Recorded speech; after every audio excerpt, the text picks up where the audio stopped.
Y bueno, ya empezamos con los temas ¿sí? Bien. Bueno, creo que ahí se ve bien. Bueno, ¿qué vamos a hacer en este laboratorio? Ahí ya lo tienen en la guía de actividades. Vamos a hablar de la regulación del volumen y de la osmolaridad del LEC, ¿sí? Tiene la bibliografía, los objetivos y tienen también la descripción del laboratorio, qué es lo que ven en el video, ¿sí? Nuevamente hacemos la interpretación de lo que ven en el video de laboratorio. ¿Está? A ver si puedo poner un punterito. Ta, tan, ta, ta, ta, ta, ta, ta, ta, ta. Bueno, después lo pone. Bien, bueno, vamos acá. Fíjense que una de las bibliografías es el capítulo 40 del Boron, en donde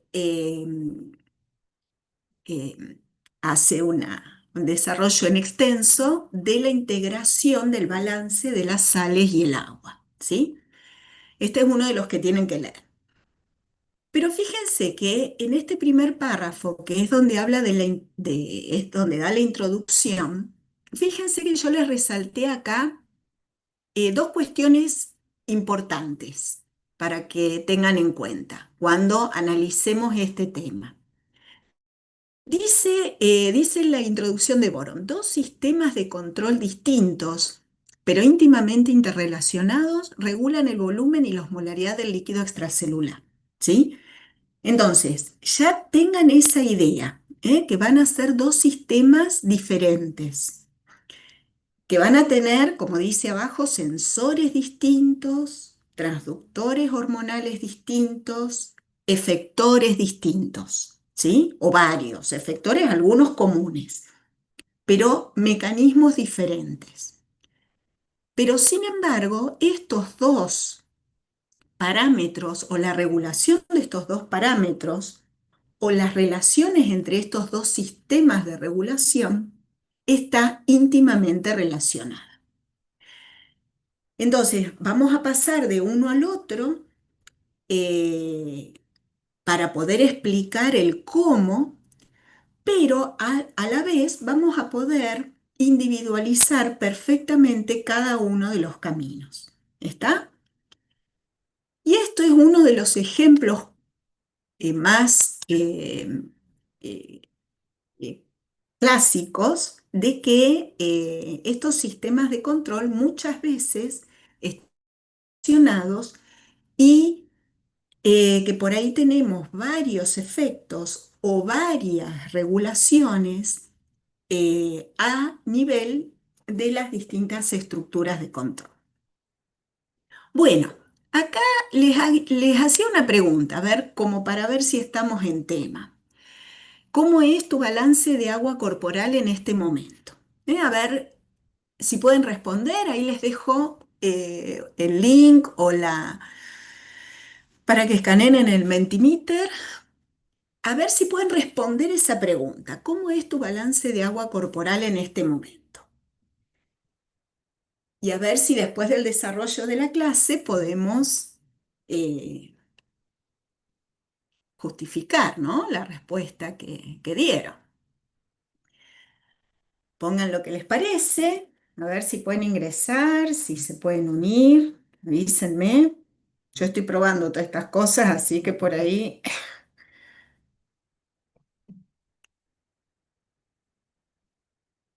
ingresen y vayan votando. A ver, yo voy a ver en mi...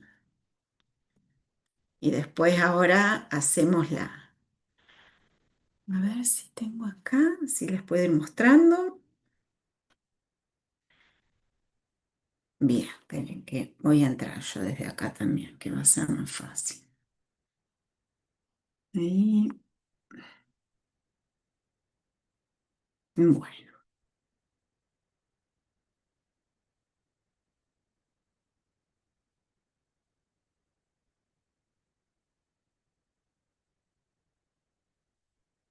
¿Está bien? Ven esta pantalla, ¿no es cierto? ¿Pudieron contestar? Sí, profe. Bueno, vamos a ver entonces algunas respuestas. Esperen que voy a correr todos estos cosos que no veo nada. Ahí está. Este lo vamos a borrar. Ahí está. Bueno, mira, a ver si les comparto un segundito la pantalla esta. Voy a cambiar de pantalla, ¿eh? Vamos a mostrar la otra. Bien, acá vamos a ver, ahí están las respuestas que dieron. Bien, hubo varios que dicen no lo conozco, otros que no lo puedo medir, otros que es negativo, otros que es positivo. ¿Sí? Bien, em, vamos a hacer el desarrollo, cada cual quédese con lo que contestó. Fíjense que los dos primeros grupos, de alguna manera, no pueden acceder a esa información. Esa es la que, ya sea que no lo conozco, no tengo el valor o no lo puedo medir. Entonces, de acá se desprende la pregunta, ¿cómo se mide, ¿no? El balance de agua corporal. Y el no lo conozco, bueno, eh, ahí nos tenemos que preguntar primero qué es el balance de agua corporal y después cómo lo mido, ¿sí? Y ahora los que dicen es negativo o es positivo, de alguna manera pudieron, creo yo, estimar el valor. A ver, alguno que haya, no importa lo que hayan contestado, pero por qué alguno contestó que es negativo y otro que es positivo? A ver si me lo pueden fundamentar. Cualquiera de los que haya contestado eso. Profe, yo contesté, por ejemplo, que es negativo mi balance porque justamente estoy en un ayuno y no he tomado agua desde anoche. Entonces, al tener poco ingreso, considero que, o sea, el ingreso ha sido mayor, porque sí he ido a hacer test, por ejemplo, ¿no? Entonces, en cuanto al balance, considero que, bueno, que sí, es negativo por esa razón. Eh, lo relacionás con el hecho de que, ¿cómo definirías balance, Linda? ¿O Balance qué como, necesitas conocer para saber el balance? claro, necesito conocer los ingresos y los egresos de, en este caso, bueno, el agua o Muy propiamente bien, los solutos. muy bien. Y entonces vos decís que tu balance es negativo porque el ingreso, no hubo Es ingreso, menor, digamos. claro, es menor que el egreso. Sería. Perfecto. Otra respuesta que justifique un balance negativo, de acuerdo a la definición que dio Linda, que tengo que mirar el ingreso y tengo que mirar los egresos. Linda dijo que su balance es negativo porque no ingirió agua hace varias horas. ¿Por qué otro motivo o de qué otra manera podría haber ese balance negativo? Observar y predecir o hipotetizar que ese balance es negativo. Cuando las pérdidas superan los ingresos. Bueno, ¿y cómo sería es decir, qué ves? Prácticamente. Linda lo definió re bien, porque dice, yo no he tomado agua, entonces asume que el balance es negativo. ¿Cómo decís, cómo ves que el balance es negativo mirando las pérdidas? A ver, Lucas, ¿qué mirás? Eh, la orina, tal vez. O, Mirás la orina, bien. los ¿Y líquidos en qué? heces, tal vez. Bueno, pero normalmente que suponiendo que la pérdida en materia fecal no es anormal, ¿sí? El principal órgano que regula la excreción de agua, ¿sí? Entonces, ¿qué vas a ver en esa orina? Diluida, ¿Cómo? diluida, va a estar diluida. Bueno, va a estar diluida. Bien, vamos a ver ahora después con el desarrollo a ver si estamos de acuerdo. ¿Eh? Bien, pero mirás la orina. ¿Eh? Y en este caso, si decís diluida, ¿a qué parámetro te estás refiriendo de la orina? A la densidad, A la densidad. Bien. Entonces, en la orina podemos ver que de hecho van a ser los dos parámetros que se miden cuando hacemos este laboratorio de concentración y dilución. Uno es la, la densidad de la orina y el otro es el volumen. Entonces, a través de esas dos variables, vamos a poder conocer cómo es la excreción de esa agua y de los solutos. ¿Eh? Y ahora vamos a ver si eso se relaciona con el balance negativo o el balance positivo. ¿Está? Bueno, alguno de los que haya respondido balance positivo, ¿qué vio o qué observó? Fíjense que estamos evaluando el balance a través de una observación. ¿Eh? Como hizo Linda, como hizo Lucas, y el que dijo, alguno de los que puso que es positivo. ¿Qué es lo que vio para decir que es positivo el balance? Yo, profe. Sí, a ver. Bueno, yo hace un ratito terminé de desayunar, así que debería tener nutrientes ya en sangre y un procesamiento, una filtración de los nutrientes que pasaron a sangre, ¿no? Y hace un ratito también fui al baño y Bien, corroboré la orina y era transparente y casi se mimetizaba con el agua que ya había en el inodoro, digamos. muy También por bien, eso, porque lo relaciono con que también mientras estaba desayunando estaba tomando mate. bien, Así que bien. Y esa orina calculo, transparente, ese aspecto, ¿sí? ¿Con qué parámetro lo relacionas de esos, de densidad o volumen? lo relaciono con la densidad.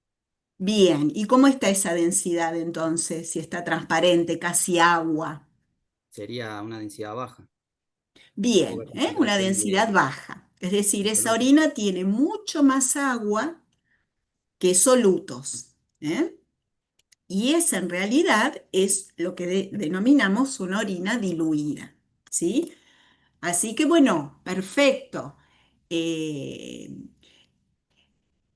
lo relacionaste con los ingresos que estabas tomando mate y lo relacionaste con el aspecto que tenía la orina cuando hiciste pis, que era entonces en el laboratorio, y es lo que van a ver en el video, lo que podemos hacer también es medir ese volumen y al medirlo en un periodo de tiempo fijo, nos va a permitir comparar distintas situaciones. ¿M?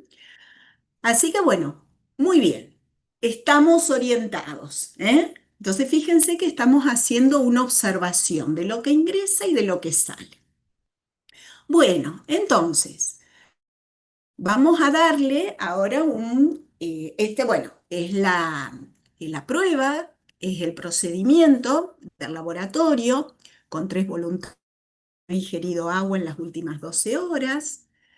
Podría ser el caso de Linda, uno que ingirió agua normalmente en las últimas 12 horas y uno que ingirió 1.200 mililitros de agua en los últimos 45 minutos, que puede ser nuestro voluntario Martín, ¿no? Bueno, contamos con material volumétrico para medir los volúmenes y con el densitómetro y tiras para medir la densidad. Entonces, esto fíjense después que la idea es que pueda completar esta tabla a partir de los datos que ven en el video y con esa tabla luego realizar los gráficos con la variación del volumen en un gráfico y la variación de densidad en otro gráfico en función del tiempo para cada uno de los sujetos. De manera de ver en estos 90 minutos, en esos 3 intervalos de recolección, cómo cambió la densidad y el volumen en cada una de las situaciones. ¿Mm?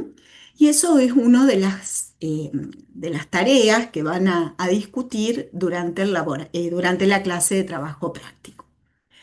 Lo que vamos a ver acá es el fundamento fisiológico de esta observación, que hacen, que se va a correlacionar con lo que comentamos recién, de lo que observaban en la orina, y lo que nos aporta el laboratorio, un valor eh, tanto de orina como un valor medido de densidad. Entonces podemos hacer una- un análisis un poco más detallado, más objetivo de la situación. Bien, entonces, volumen y densidad es lo que vamos a medir y vamos a elaborar una hipótesis con el individuo que no ha ingerido agua en las últimas 12 horas. Ese individuo, que sería el caso de Linda, va a excretar una orina que va a tener, ¿cómo va a ser esa orina entonces? Si no ingirieron agua en las últimas 12 horas. Bajo Más volumen concentrada, claro, y concentrada, es decir, la densidad va a ser alta o alta. baja. Alta, muy bien. ¿Mm? Entonces, estas son las características de una orina cuando hay un balance negativo de agua, ¿sí? Cuando no se ha ingerido agua en las últimas 12 horas y como sigue habiendo pérdidas que uno no puede controlar por la respiración, por la piel, entonces el organismo comienza a tener un balance negativo y va a terminar haciendo o generando una orina de bajo volumen y alta densidad. Lo que es lo mismo en una orina concentrada. Lo que vamos a tratar de explicar es cómo se produce esa orina concentrada, ¿sí? Pero estamos ubicados en la situación fisiológica. Fíjense que nos pasa a todos esto. Y sin embargo, ahora vamos a ver que hay un montón de procesos en el medio. Bien, fíjense que hablamos de la orina. Si vuelvo atrás, ¿cómo se produce una orina concentrada? Vamos a explicar o vamos a tratar de dar respuesta a esa pregunta. Y yo me estoy concentrando en la orina, estoy observando la orina o estoy analizando la orina. Pero esa orina es eh, el producto, ¿sí?, de la regulación. El efecto observado es que se excreta una orina concentrada. El órgano efector es el riñón, ¿sí?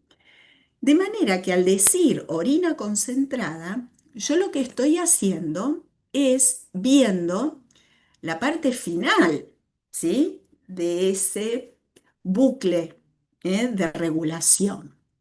Estoy viendo el órgano efector y estoy viendo el efecto observado.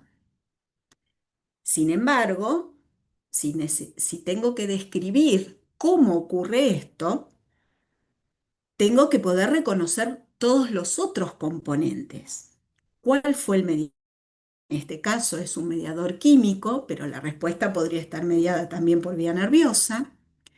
¿Cuál es el receptor y cuál es el estímulo que llevó a que finalmente el riñón generara una orina concentrada? ¿Sí? ¿Estamos ubicados? ¿Cómo tenemos que volver a este bucle de retroalimentación? Bueno, este esquemita, en el caso Vamos a empezar con este caso de falta de ingesta de agua, o el voluntario nuestro, o Linda, ¿eh? La tomamos a Linda como ejemplo de esta situación. Ante una falta de ingesta de agua, fíjense que abrí el gráfico en dos direcciones, porque esa falta de ingesta de agua se va a traducir en el cambio de dos parámetros. Se va a generar un aumento de la osmolaridad plasmática, ya que osmolaridad son los osmoles totales dividido el volumen, y si hay menos volumen en ese líquido extracelular, la osmolaridad aumenta, ¿sí? Y por otro lado, va a haber también una disminución del volumen circulante. Y a esto es a lo que me refiero cuando el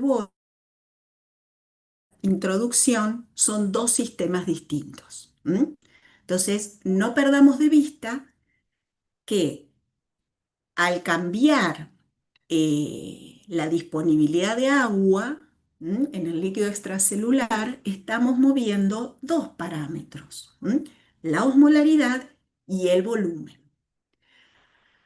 Cuando hay un aumento de la osmolaridad debido a esta falta de ingesta de agua, ese aumento o ese estímulo va a ser detectado por receptores específicos que son los osmorreceptores en el hipotálamo.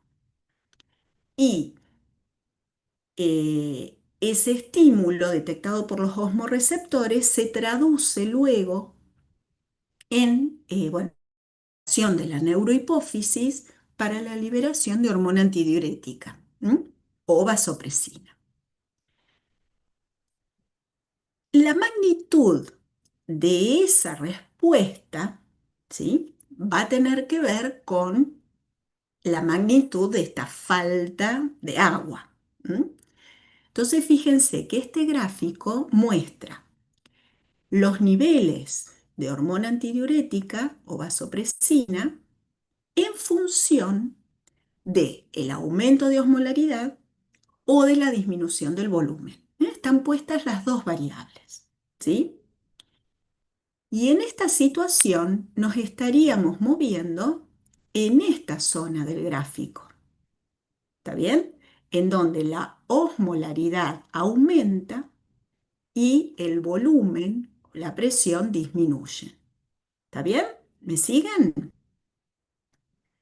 De manera que ante pequeños, ¿sí?, es decir, pequeños cambios del volumen, ya vamos a ir teniendo aumentos importantes de hormona antidiurética, ¿sí? Lo mismo, bueno, la presión va en el mismo sentido. ¿Está? Ahora después vamos a volver a este gráfico. Bien, entonces, ¿cómo es que se detecta ese cambio de osmolaridad? Fíjense que el estímulo, el cambio inicial fue una falta de agua. Esa falta de agua genera que una variable física como la osmolaridad aumente. Y hay receptores específicos para la osmolaridad que van a detectar ese aumento. Los más importantes o los que rápidamente generan una respuesta son los osmorreceptores centrales. Y esos osmorreceptores centrales están ubicados en regiones en donde no hay barrera hematoencefálica. Entonces, acá principalmente vamos a tener el órgano vasculosum de la lámina terminal, el órgano subfornical, como lugares en donde se sensa ese aumento de osmolaridad. También está este núcleo preóptico mediano, que puede actuar como detector de osmolitos, especialmente de sodio. Y fíjense que estas tres estructuras, pero si quieren lo simplificamos con el órgano vasculoso de la lámina terminal, este es el que detecta el aumento de osmolaridad, y este es el que se comunica con el núcleo supraóptico y paraventricular, que es donde están los cuerpos neuronales de las neuronas que van a liberar la vasopresina. ¿Sí? ¿Me siguen? En este otro modelo se ve con un poquito más de detalle la interrelación entre estos osmoreceptores y otras estructuras dentro del hipotálamo y por fuera del hipotálamo.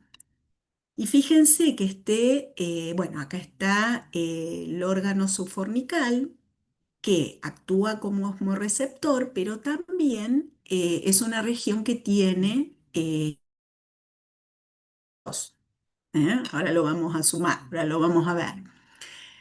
Esta zona preóptica medial eh, tiene también interrelación con ambos osmoreceptores, pero fíjense que esta región es la que se comunica con el tálamo y lleva información hacia la ínsula, de manera que uno hace consciente la sensación de sed.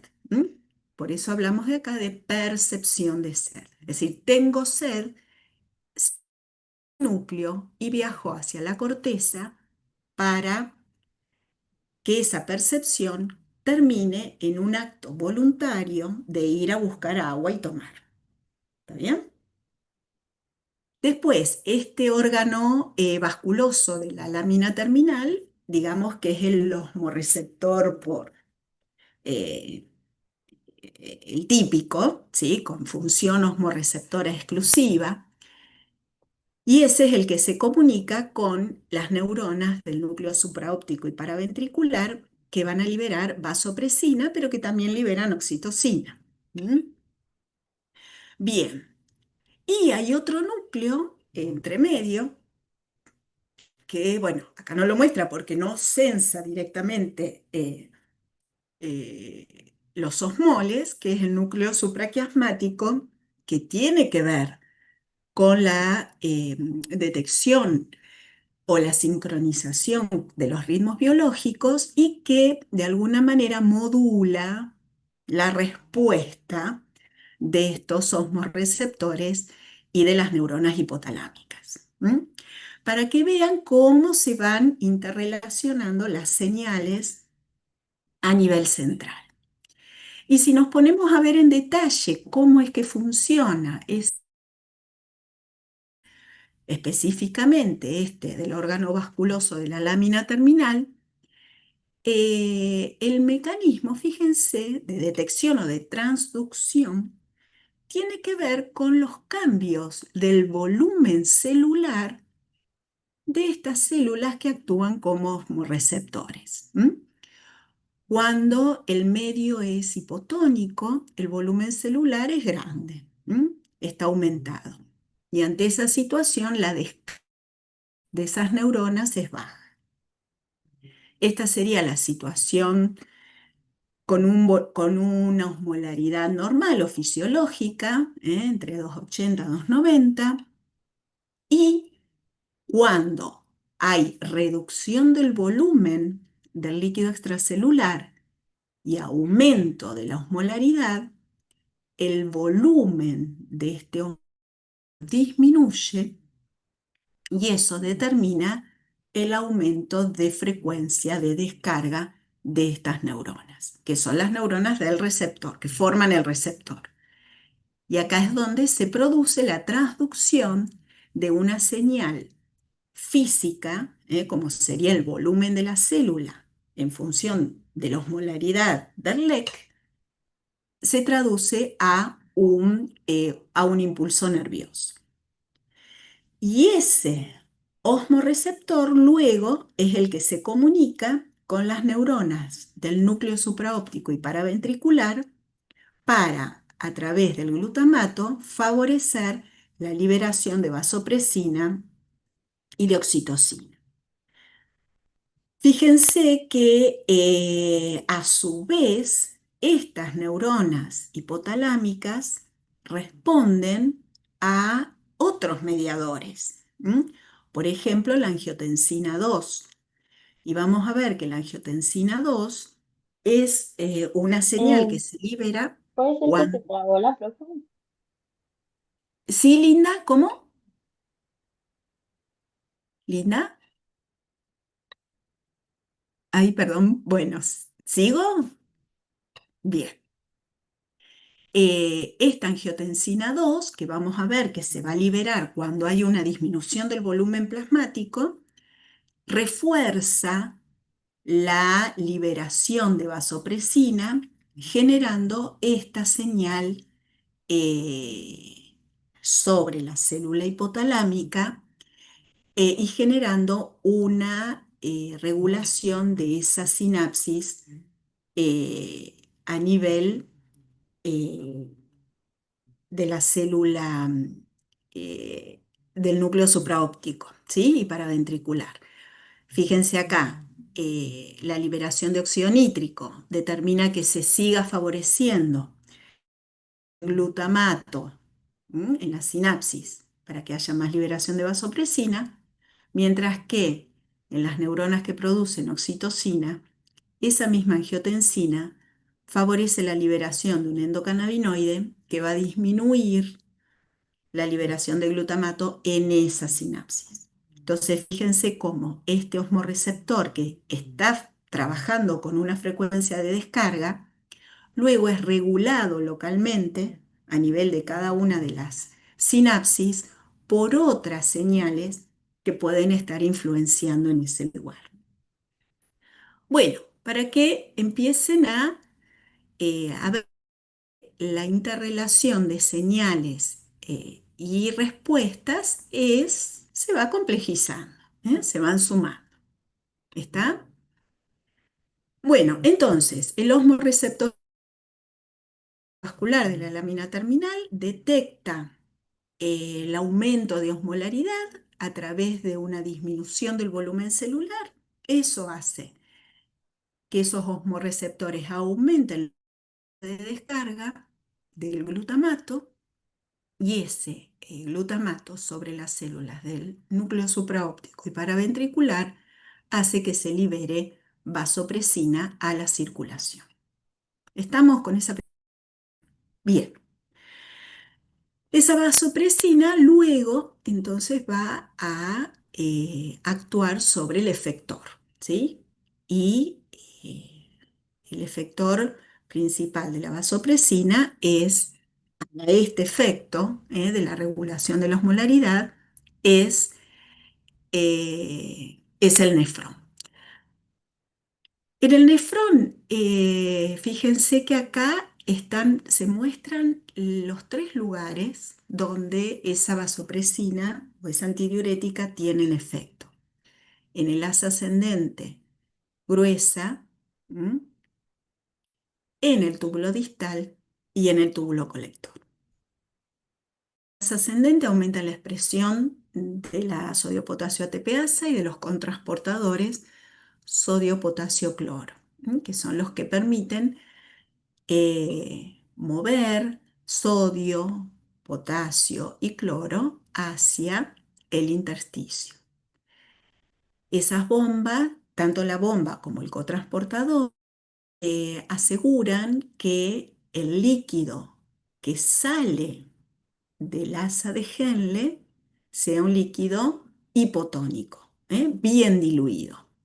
Entonces, ante la presencia de antidiurética, la actividad de esa bomba y de esos transportadores es mayor. De manera que dentro del túbulo la cantidad de solutos es bien baja y esos solutos ahora están concentrándose en el intersticio. Y eso es importante porque luego a nivel del túbulo distal y del túbulo colector se favorece a nivel del distal la expresión de la sodio-potasio ATPase y de canales de sodio. Y el efecto más importante es es a nivel del túbulo colector medular, donde permite la expresión de las acuaporinas y de los transportadores para urea. ¿Sí? al expresar las acuaporinas y los transportadores de urea en esta porción del túbulo colector, que normalmente es impermeable, eh, se va a producir el movimiento de agua desde la luz del túbulo hacia el intersticio. Lo mismo con la urea, desde la luz del túbulo hacia el intersticio. Y ese movimiento de agua es lo que asegura que el agua quede retenida en el intersticio y luego va a pasar a los vasos rectos que van acompañando esos segmentos tubulares, ¿sí? Fíjense cómo, acá a lo mejor lo podemos ver mejor en este gráfico, a nivel del asa ascendente de Henle, sodio y cloro, se favorece su reabsorción y luego a nivel del distal y del colector, lo que predominantemente se reabsorbe es agua, ¿sí? Se reabsorbe agua y quedan los solutos a nivel tubular, ¿sí? Al quedar los solutos en el túbulo, esto genera una gran osmolaridad urinaria que a su vez es nuevamente la combinación de solutos totales con volumen de agua. El volumen de agua ha disminuido porque se ha reabsorbido gran cantidad de agua y los solutos están aumentados. Esta excreción de una orina con alta osmolaridad eh, contribuyó a restablecer el volumen de agua en el líquido extracelular para que la osmolaridad plasmática vuelva a estar dentro de la normal, ¿sí?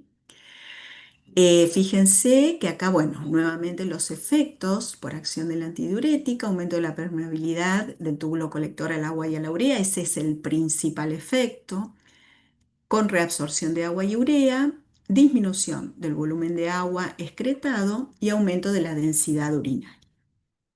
¿Sí? Estamos hasta acá, que es el principal efecto de antidiurética en el nefrón. ¿Mm? Bueno, bien. Esto entonces ocurre cuando hay un aumento de osmolaridad, ¿sí? Y ese aumento de osmolaridad se debe se puede deber a una pérdida de agua, a una falta de incorporación de agua, pero también se puede deber a un aumento de la ingesta de solutos. La comida rica en sal va a producir el mismo efecto, un aumento de la osmolaridad. Ahora bien, si esa falta de agua eh, es lo suficientemente importante en cantidad, además del aumento de osmolaridad, vamos a tener una disminución significativa del volumen circulante, ¿sí? Entonces, si la disminución del volumen circulante es mayor al 10%,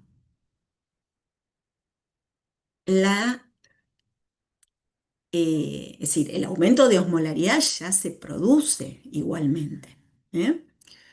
Pero si esa falta de agua es lo suficientemente intensa y sobrepasa este 10% de cambio, se van a agregar otras señales sobre el hipotálamo, además de esa señal proveniente de los osmoreceptores. ¿Me siguen? Y esas señales sobre el hipotálamo van a llegar desde, eh, bueno, receptores o mecanorreceptores de baja presión, varoreceptores de alta presión y a través de la liberación de renina de las células mesangiales renales. Fíjense, Cuando disminuye el volumen circulante, hay varoreceptores, mecanorreceptores de alta presión y de baja presión que normalmente están monitoreando en todo momento el volumen plasmático. Entonces, al haber una disminución de volumen, hay menor distensión de esos mecanorreceptores de baja presión, que son, por ejemplo, los que están en la aurícula ventricular, los de aurícula y ventrículos cardíacos. Hay menor descarga de los varoreceptores, que son los que se encuentran en el seno carotídeo y callado aórtico. Esta menor descarga de estos varoreceptores eh, que se conectan a nivel vulvar con el centro eh, regulador, vasomotor y regulador del ritmo cardíaco, determina una mayor descarga simpática, ¿sí? Y además, esa disminución del volumen circulante a nivel de la arteriola aferente renal va a determinar liberación de renina, ¿sí? Así que, además de la señal de aumento de osmolaridad que teníamos por la falta de ingesta de agua, se agregan otras señales periféricas provenientes de otros receptores que están detectando volumen efectivo circulante, ¿sí? Entonces, menor actividad de estos receptores de baja presión, menor actividad de los varoreceptores de alta presión, lo que determina una estimulación simpática, y activación del sistema renina-angiotensina a partir de la liberación de renina en la arteriola aferente, con aumento de los niveles de angiotensina 2. Estas tres nuevas señales van a confluir a nivel hipotalámico y van a determinar una mayor liberación de hormona antidiurética o vasopresina, ¿sí? Además de que vamos a tener ahora angiotensina 2 y vamos a tener mayor actividad simpática, ¿sí? Entonces, esperen que corra esto un poquito por acá. Bien, vamos con ese sistema renina-angiotensina-aldosterona. Este se activa cuando hay liberación de renina. Es decir, la renina es el mediador químico que determina que ese sistema está activado. Y esa liberación de renina se da por tres estímulos. Estimulación simpática, ya que estas células granulares en la arteriola aferente tienen una rica inervación adrenérgica y como a nivel vulvar está llegando menos frecuencia de descarga de los varoreceptores, hay estimulación simpática. Entonces, ya esa estimulación simpática determina liberación de renina. El segundo efecto es un efecto eh, directo de ese volumen o de esa presión hidrostática la aferente que determina también liberación de renina. Y un tercer mecanismo que tiene que ver con los niveles de cloruro de sodio tubulares que cuando disminuyen a nivel del líquido que llega a la mácula densa, es decir, entre la salida de la rama ascendente de Henle y el túbulo distal, las bajas concentraciones de cloruro de sodio en el líquido tubular también hacen liberar renina. Entonces, estos tres estímulos determinan que aparezca renina en circulación. Y fíjense que la principal señal para esta liberación de renina a través de estos tres mecanismos es la disminución del volumen efectivo circulante. ¿Mm? Bien, esa liberación de renina, entonces, la renina es una enzima que convierte el angiotensinógeno proveniente del hígado en angiotensina 1. Esa angiotensina 1 es luego modificada o convertida en angiotensina 2 por la enzima convertidora de angiotensina. Y ahí tenemos un mediador, un nuevo mediador, que va a contribuir o a reforzar las respuestas que se instalan ante esta disminución de volumen plasmático. Esa angiotensina 2 tiene varios efectos, ahora los vamos a ver, y uno de ellos es actuar sobre la glándula suprarrenal para que se estimule la liberación de aldosterona. Y esa aldosterona también va a tener efecto a nivel de la reabsorción de sodio eh, distal. Entonces, con la activación del sistema renina-angiotensina tenemos dos nuevos mediadores químicos en sangre que van a estar favoreciendo la reabsorción de agua y solutos, la angiotensina 2 y la aldosterona. El efecto global de la activación de este sistema es eh, aumentar el ingreso y disminuir la excreción de sodio y de agua.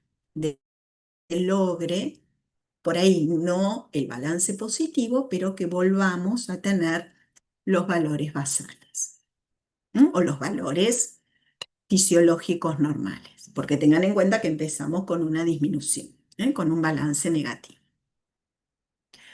¿Vamos bien hasta acá?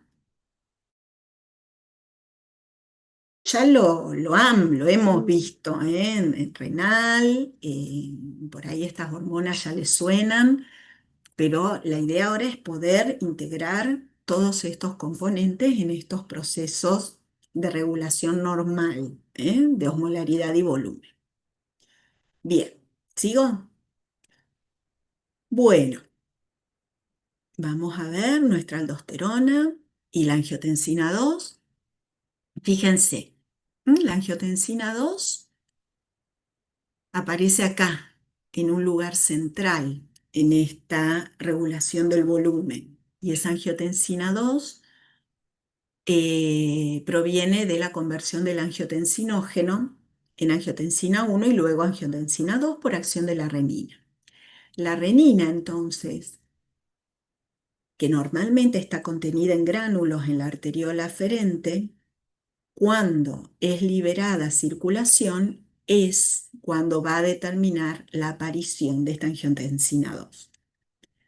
Nuevamente, los estímulos son tres: la estimulación simpática, la disminución de presión hidrostática en la arteriola aferente, del volumen, pero esta hipotensión quiere decir eso, disminución de la presión hidrostática en la arteriola aferente y disminución de la excreción de sodio, que sería esa baja concentración de cloruro de sodio en el líquido tubular en la mácula densa. Esta angiotensina 2, fíjense todos los efectores y efectos que tiene. Uno es, como decíamos recién, sobre la corteza adrenal. Entonces, esta angiotensina 2 que está en circulación se une a receptores de membrana, activa proteína G y a través de fosfolipasa C, aumento de calcio, aumento de proteína STAR, se produce mayor entrada de colesterol a la mitocondria y se favorece la síntesis de aldosterona. ¿Sí? Esto en la célula de la capa glomerular, ¿sí? la capa más externa de la suprarrenal. Esa aldosterona es la que luego va a ir al túbulo distal. Esta aldosterona es lipofílica, ¿sí? Así que es del grupo de los mineralocorticoides. Va a circular unida a proteína y a nivel de las células del túbulo distal, células principales del distal, va a atravesar libremente la membrana, se va a unir a un receptor citosólico y va a mediar la regulación génica o la transcripción génica.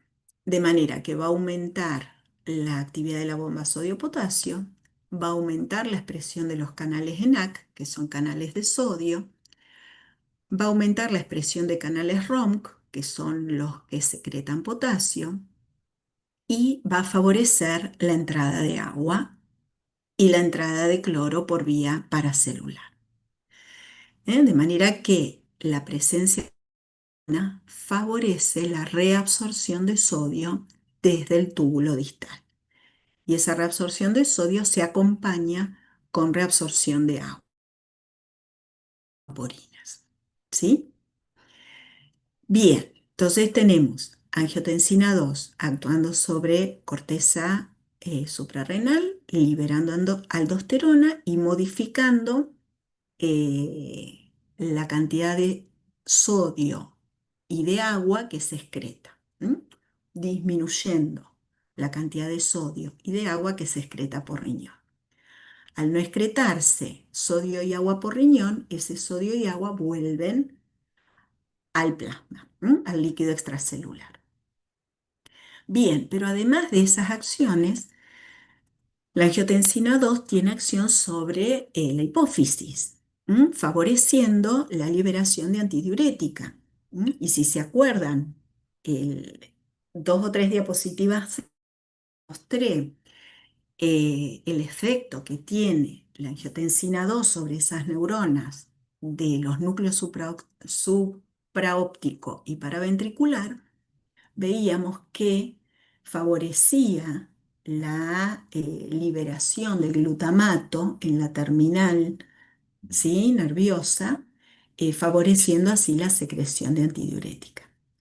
Y obviamente, si hay más antidiurética, vamos a tener mayor efecto de este mediador a nivel del túbulo colector, que implicaba hacerlo permeable al agua, hacerlo permeable a la urea, y que aumentara también la reabsorción en el asa ascendente de Henle. Bien, la angiotensina 2 también favorece esta sensación de sed. Y si nos vamos otra vez a esa diapositiva en donde estaban los centros reguladores, esta área subfornical es un área que tiene receptores para la angiotensina 2, y al activarse esa área, se activa la comunicación con las estructuras corticales, que permiten eh, generar la percepción de sed. La Profe, conducta voluntaria de ir a buscar agua. Sí, Linda. al inicio usted había dicho de que el osmorreceptor, como específicamente el MNPO, era el que se conectaba con el tálamo y el tálamo con la corteza para tener la acción voluntaria de tomar agua. Sí. Eh, es como que lo tomo como que, o sea, yo sé que no son lo mismo, pero cumplen la misma función también con el SFO, Claro, sí, es como que en un lugar se estaría el complementan. receptor, claro, y igual después se comunican y pasan por el núcleo mediano, preóptico mediano. Perfecto, Y bien, en otro, como que, viste, van empezando a encontrar más evidencia, ¿no? Pero podés indicar que en el hipotálamo ocurren las dos cosas, que sensan pero para angiotensina 2 que la sensa directamente y se permite activar esa vía de comunicación con la corteza, ¿m? A través del tálamo. Bien. bien. Y después, fíjense, acá hay otros dos efectos que tienen que ver angiotensina, con la generación de esa vasoconstricción y con un mecanismo trófico sobre los vasos y sobre el músculo cardíaco, que son explicados también a través de estos receptores para angiotensina 1 y otros efectos, los tróficos más que nada, eh, a través de otros receptores como puede ser angiotensina 2. El tema es que, fíjense, esta otra imagen que les muestro acá, y esto por ahí tuvo mucho auge ahora con el tema del COVID, cuando se vio que el COVID entraba a través del receptor de angiotensina, que son, tanto la angiotensina 1 como la angiotensina 2 sufren posteriores modificaciones enzimáticas, dando otros péptidos similares a la angiotensina, pero con distinta potencia sobre los distintos receptores. De manera que estos receptores para angiotensina 2, que de alguna forma favorecerían la vasodilatación y inhibirían esa hipertrofia vascular y cardíaca, están activados principalmente por un producto de degradación de esta angiotensina 2, que es la angiotensina 1,7, ¿sí? Hay otros receptores también descriptos que, bueno, van a tener distinta potencia respecto a estos productos de degradación. Esto está muy desarrollado a nivel farmacológico, tanto diseños de inhibidores de receptores específicos para disminuir estos efectos vasoconstrictores o hipertróficos, o bien para favorecer la conversión de estos péptidos en sus formas de degradación que también tienen cierta actividad sobre los receptores. Pero bueno, nosotros en fisiología nos vamos a quedar nada más con los efectos de la angiotensina 2 sobre receptores de angiotensina 1 preferentemente, que son los que median ese efecto vasoconstrictor eh, que va a contribuir a normalizar la hipotensión eh, secundaria a la disminución del volumen, ¿sí? Bueno, esto con respecto a angiotensina 2 y aldosterona. A ver qué más queda. Bueno, y esto un poquito para volver a retomar el- el mecanismo global, o cuestión orgánica. Fíjense, hablamos de la homeostasis de la presión y el volumen. En realidad estamos hablando de homeostasis del volumen y secundariamente a eso vamos a tener una disminución de la presión. Si esto se modifica o hay un disturbio en ese volumen, se van a instalar varias respuestas en forma simultánea. Activación simpática, liberación de renina con aumento de...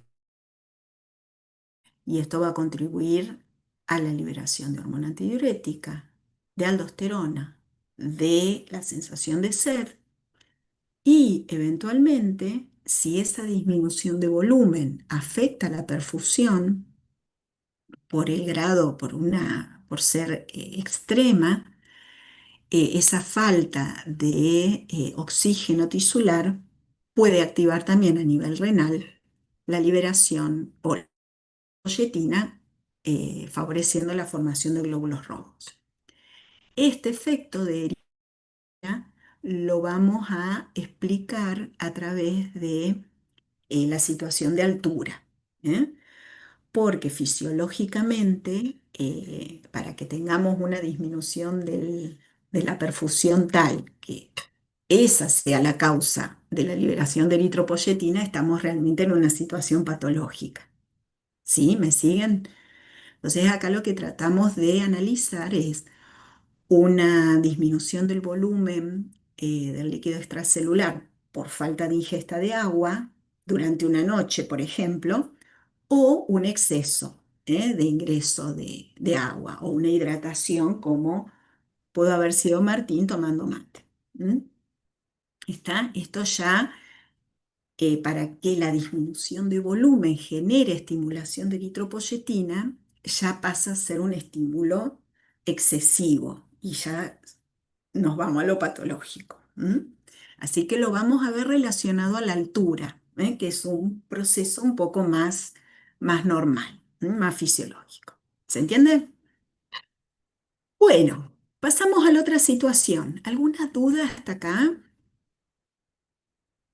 ¿Alguna pregunta? Bueno, vamos a la otra situación entonces. Es que el individuo ha ingerido los 1200 mililitros de agua en los últimos 45 minutos, va a excretar una orina, como dice Martín, transparente. Esa orina implica que tiene alto volumen y baja densidad, ¿sí? La pregunta es cómo se produce esa orina diluida. Entonces, nuevamente, la orina diluida, estoy viendo ya el efecto, estoy viendo el resultado. Pero antes hay señales y hay receptores que se activan para producir este, eh, este resultado o este efecto. Entonces, volvemos a nuestro esquema. Ahora hay un exceso de ingesta de agua. Y nuevamente las dos variables que se van a modificar. Por un lado, se va a modificar el volumen circulante de acuerdo a la cantidad de agua que uno ingiera. Ese aumento va a ser de mayor o menor magnitud, pero lo que sí va a ocurrir, por más poquita agua sola que uno ingiera, va a ser el cambio de osmolaridad. Entonces, fíjense que la osmolaridad termina siendo la variable más sensible, porque pequeños cambios de la cantidad de agua que uno ingiere o que deja de ingerir, enseguida provocan cambios de osmolaridad. Bueno, si nos venimos otra vez al gráfico este, vamos a ver, fíjense acá, 280 es el valor mínimo fisiológico normal, de 280 a 290. Por debajo de 280 de osmolaridad, fíjense qué pasa con los valores de antidiurética. Están disminuidos, ¿sí? Esto es un comportamiento, es decir, no es eh, no es que haya liberación de antidiurética, haya menos liberación. No hay directamente. Entonces podemos decir esto, hay cese de la liberación de antidiurética por la neurohipófisis por debajo de 280. No hay antidiurética circulante. ¿Sí? Y entonces, por un lado no vamos a tener hormona antidiurética.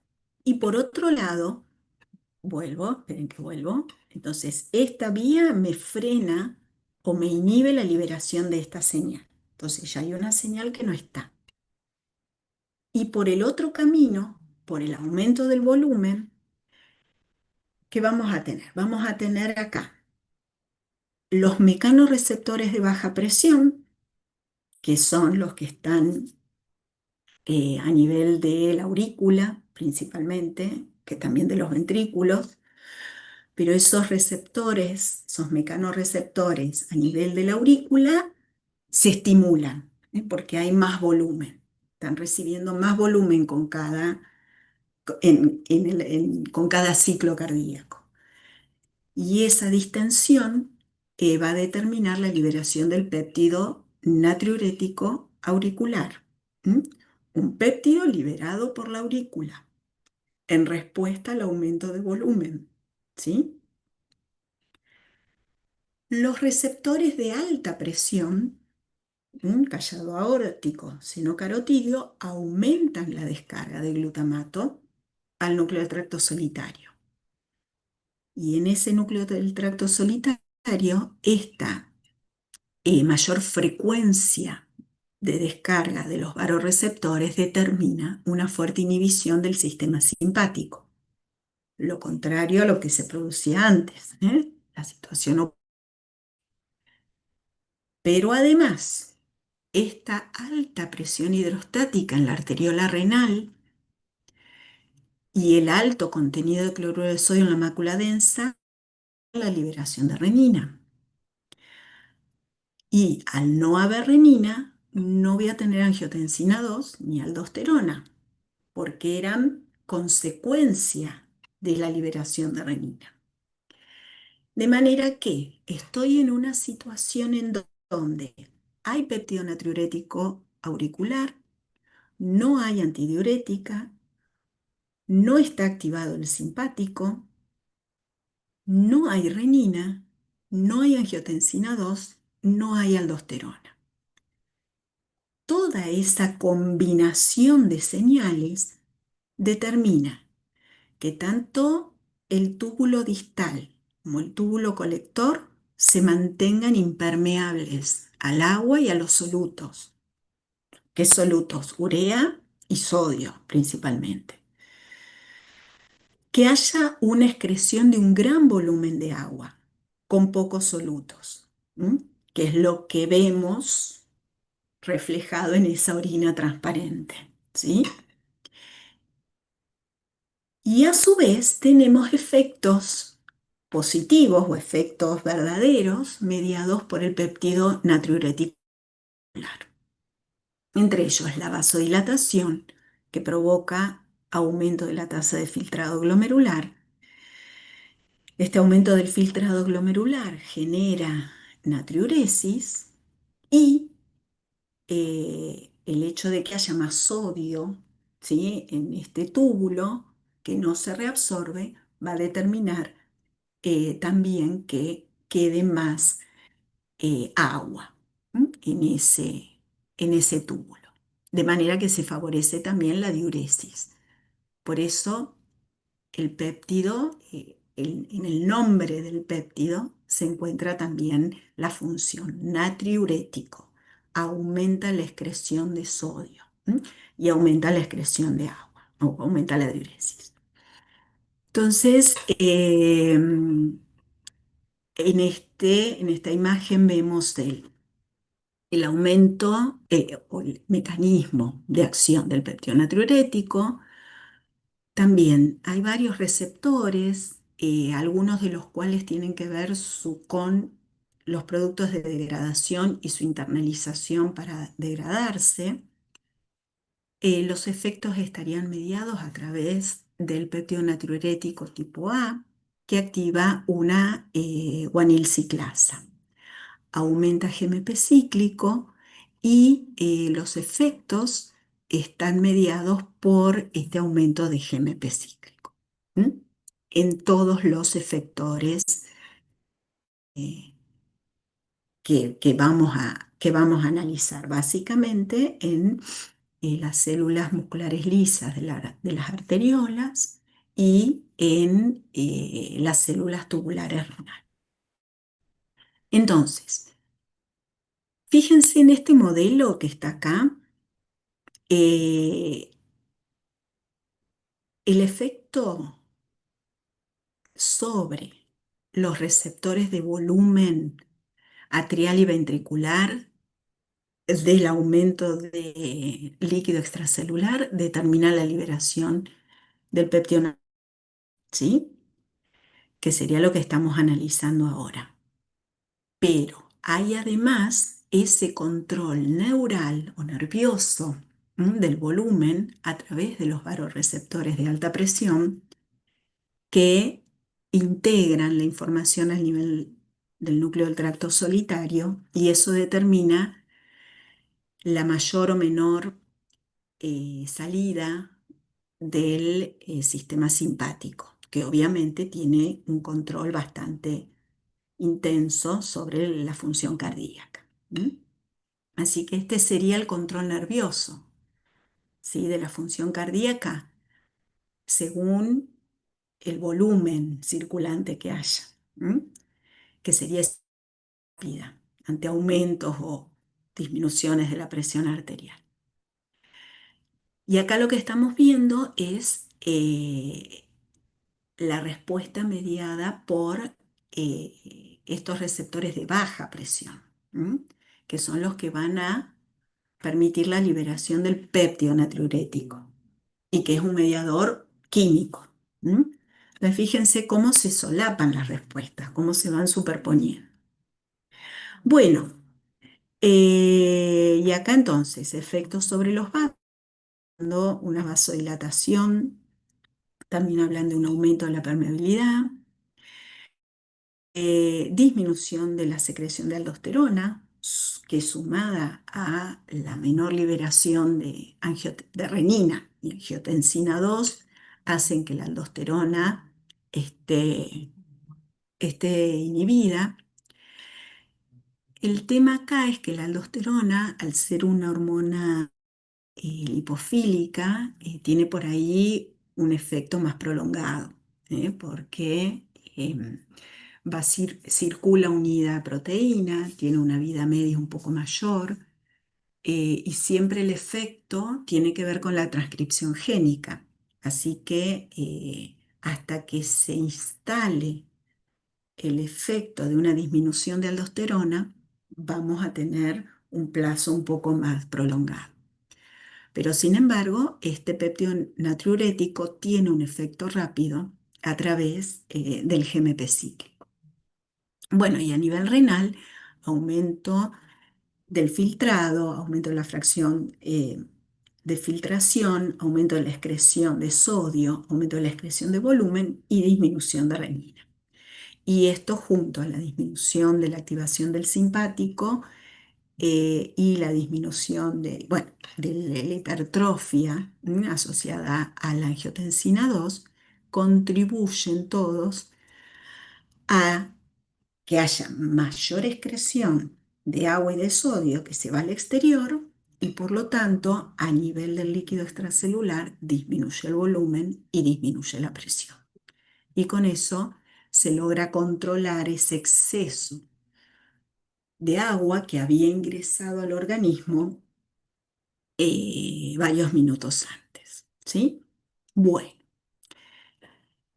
¿qué más? Bueno, y volvemos ahora a ver si podemos redefinir eso que habíamos pensado al principio. Entonces, fíjense cómo a través de la observación de la orina, uno puede estar eh, eh, analizando en forma grosera cómo está el líquido Profe, extracelular, ¿sí? En un individuo. Sí, Dayana. Dayana, creo sí. que dejó de compartir pantalla. Sí, Sí, sí, Dayana fue. sí. Sí, sí, Ah, sí, bien, ahí bien. ya terminamos. Ya esa era la última. Era volver un poquito por ahí a la situación original que habían pensado ustedes cuando dijeron ahí que no lo conozco, el balance. Fíjense cómo ahora pasan un montón de cosas en el organismo, intervienen un montón de señales, intervienen un montón de estructuras y procesos, pero sin embargo, el principal efector es el riñón. Y entonces, analizando la orina u observando la orina, uno puede hipotetizar, uno puede predecir cómo está ese líquido extracelular, a grandes rasgos, ¿no? Si hay un exceso de agua o hay un déficit de agua, de acuerdo a si la orina que se está produciendo es concentrada o es diluida. Obviamente que después, analizando los volúmenes y teniendo un registro de la densidad, uno puede hacer estas curvas, que es lo que por ahí queremos que hagan para tener una representación gráfica de ese cambio en función del tiempo y que vean cómo responde el riñón a todas estas señales que aparecen o desaparecen en sangre, ¿sí? Y después la guía tenía, bueno, está la segunda parte del trabajo práctico que van a hacer. Uno tiene que ver con estas gráficas y poder explicarlas, ¿no? Y para explicarlas van a tener que usar un poco esta cuestión bibliográfica o estos mecanismos que acabamos de detallar. Y después tienen una aplicación con el uso de las sales de rehidratación oral. A ver por qué ese tratamiento permite mejorar el déficit del LEC, de volumen del LEC. ¿Sí? Así que esas son las actividades que les proponemos para integrar la regulación del volumen y osmolaridad plasmática. Pero bueno, miren también el boron, que está lindo, están lindos los gráficos y demás. Y bueno, ya estamos medianamente en regulación de la presión arterial, ¿sí? Así que volvemos a esos temas. Bueno, ¿alguna duda, pregunta? Nos extendimos bastante, ¿eh? Muy bien. Profe, cuando nos preguntan acerca de la regulación de la osmolaridad y el volumen, y propiamente hablando del balance de sodio, tipo, tendríamos que explicar todo lo que vimos hoy, ¿cierto? No es que lo puedo separar, por ejemplo, y hablar solo de Claro, y no lo osmolaridad. vas a poder No, separar. las dos cosas. Bien, Están las dos cosas. Lo que sí los podés explicar en forma independiente. Es decir, la osmolaridad la sensa el osmorreceptor. claro, El sí, volumen lo sensa el el mecanorreceptor. valor. ¿Sí? Es decir, los dos caminitos están bien delimitados, pero se mezclan. Es decir, están relacionados entre sí. Pero ustedes tienen que tener en claro cuál es la señal para cada estructura y cuál es el mediador que se libera y cuál es el efecto que genera sobre el riñón. ¿Sí? Bien, gracias. Bueno, a veces en el programa lo ponemos como un aumento o una disminución del líquido extracelular por debajo o por encima del 10%. Entonces, cuando es por debajo del 10% es un cambio pequeño, en donde por ahí los mecanorreceptores todavía no sensan esa diferencia. ¿Eh? Y entonces el estímulo se traduce en un cambio de osmolaridad, nada más. Pero si el cambio de agua es mayor, ahí ya tenemos que agregar también un cambio de volumen como señal. ¿Eh? Muy bien.